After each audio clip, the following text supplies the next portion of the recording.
Só retornando, né? Com relação a isso que eu falei para vocês. Então, esqueça essas palavras bonitas. Siga esse roteiro. Introdução com tese, argumento 1, argumento 2. Por que eu levanto 2 argumentos?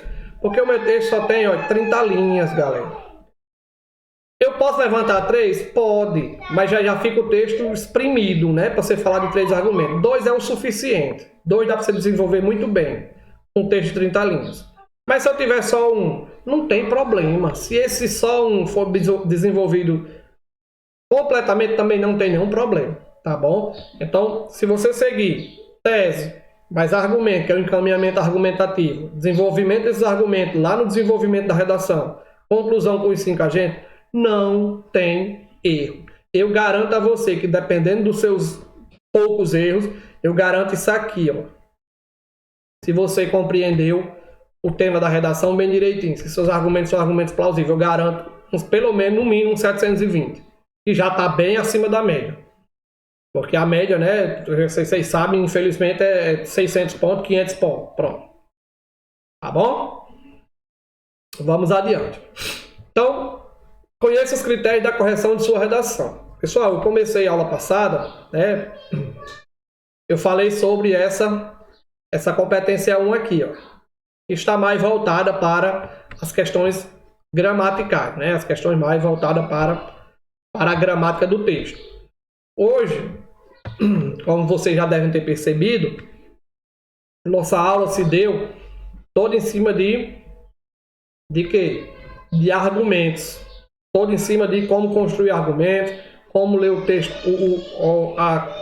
o tema perfeitamente. Então, partindo dessa premissa, eu vou estar falando de quê? Da competência 2. Competência 2 é esta, que é importantíssima para uma nota boa na redação. Aqui engloba muita coisa.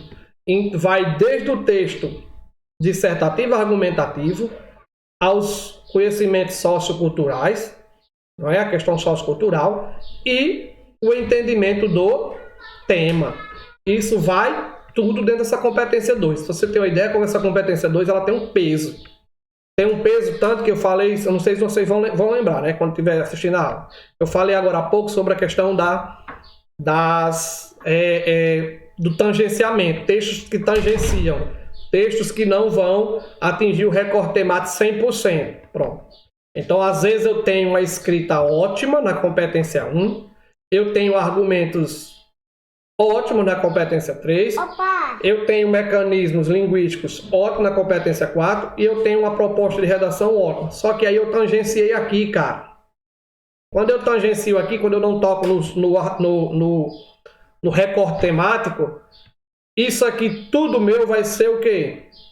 Infelizmente, vão ver, só livrando essa e essa. As outras duas vão ser afetadas se eu tangenciar lá na competência 2. Mas eu vou ser sincero com vocês, viu? Vou ser sincero com vocês.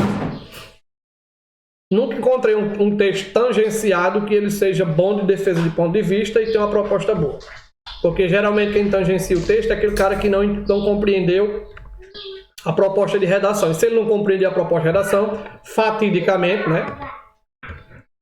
Tragicamente, ele também não vai ter um ponto de vista bem definido. Teoricamente, a proposta de intervenção dele também vai ter, ou vão ter defeitos, tá bom? Então, a competência 2 é que nós vamos nos apegar, porque eu disse para vocês, a 1, questões gramaticais, até falei aula passada, né? Expliquei bem direitinho essa competência 1, mostrando o que são desvios gramaticais, desvios de vocabulário, que são inadequações. Então, pronto. E vamos dar continuidade a cada uma delas. Então, a competência 2, que é exatamente o que nós falamos hoje, né? Com relação à questão dos argumentos. A competência 3, como já está aí, né? Defesa do ponto de vista. Então, a competência 3, ela vai trabalhar com o seu projeto de texto. Vamos falar em outro momento sobre o projeto de texto, né? Sobre a competência 3, quando estiver falando sobre a competência 3, sobre esse projeto de texto, se é projeto de texto embrionário, com falhas, poucas falhas, projeto de texto bom. A competência 4, que eu já falei para vocês, né, em alguns momentos, vai tratar dos mecanismos linguísticos. Então, quando nós estivermos falando da competência 4, nós vamos falar desses mecanismos linguísticos, que são as conjunções, né? Basicamente as conjunções, as preposições também entram nesse meio, mas basicamente as conjunções, os pronomes que a gente utiliza. E a competência 5, até eu já dei uma dica bem boa, né? Uma dica ótima para vocês agora há pouco, né? Com relação à proposta de intervenção, que tem que ter os 5 agentes, né? Quem, como, o que, para quê e o detalhamento. Então, quem faz, o que faz, como faz, para que faz e o detalhamento. Eu até citei que eu prefiro detalhar o agente que é mais fácil. Tá entendendo? Mas se você prefere detalhar outras partes, pode ficar à vontade, não tem problema. Fica à vontade para detalhar. Eu só acho mais complicado é detalhar o efeito, porque já seria o efeito do efeito. Tá bom? Então, esse é o nosso, digamos assim, nosso material de estudo. Hoje vamos dar atenção especificamente à competência 2. Mas como eu já havia falado para vocês, falaremos de todas as competências uma por uma. Assim como falamos já, vou até botar um asteriscozinho aqui, ó. Já falamos da competência 1, competência 2 virá logo agora, tá bom? Pronto. Eu ainda vou voltar lá na competência 1. Com relação ao título da minha redação, acho que até falei aula passada. Não perca tempo com o título. Precisa ou não? Pontua ou não? Vamos lá. Se precisa ou não, não tem uma resposta que precisa ou não. Ou seja, não precisa. Não precisa de título.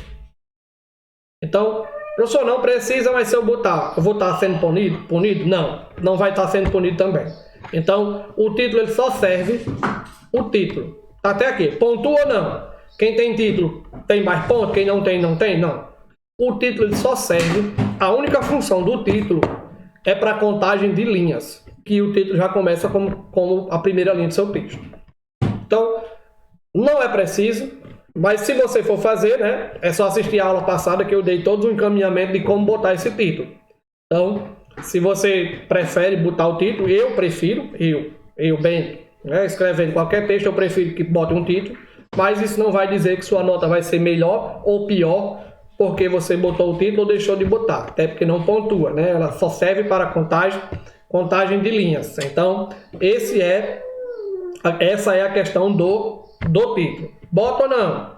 Pontua ou não? Então, não perca tempo com isso. Mas, se você for botar o título, que bote de maneira correta. É só voltar. Aula passada, se eu não me engano, a gente falou sobre como produzir o título, né? É centralizado, sem verbo, curto, sem pontuação.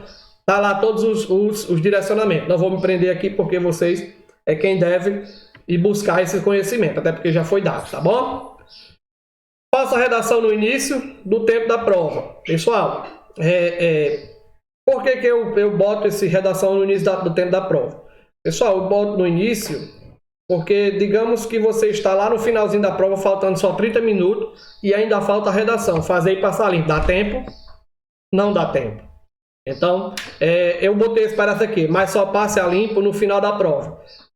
Alguns, eu até destaquei, está destacado por causa disso, porque alguns preferem isso aqui, de passar limpo só no final da prova. Eu não prefiro isso. Eu prefiro você fazer realmente no início, mas como eu falei, lá no início da aula eu falei, fiz no início, terminei de minha redação, aí vou lá para as questões, respondo 10, 20 questões, aí volto para minha redação, releio e passo a limpo. Pronto. Esse é o meu conselho. Alguns professores vão dizer assim, faça a redação no início, só passa ali no final do exame. Alguns vão dizer isso. Eu não aconselho.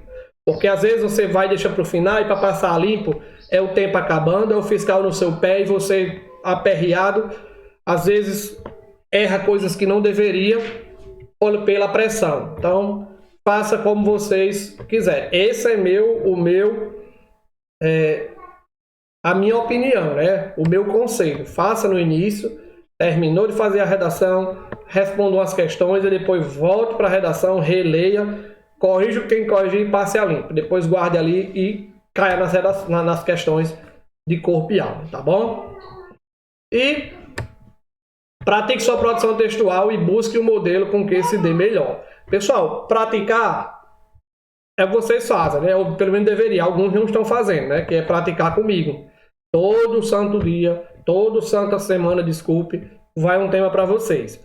Tente exercitar as mesmas técnicas até aperfeiçoá-las. Então, se você já tem um modo, se sente nele, vá só aperfeiçoando, mudando, tem que mudar, ajeitando, pronto. Então, vá persistir no erro, tá bom? Então, sempre pratique. Essa é a palavra de ordem, praticar. Principalmente para aquelas pessoas que têm grandes dificuldades de produção de texto. Pratique exaustivamente, tá bom?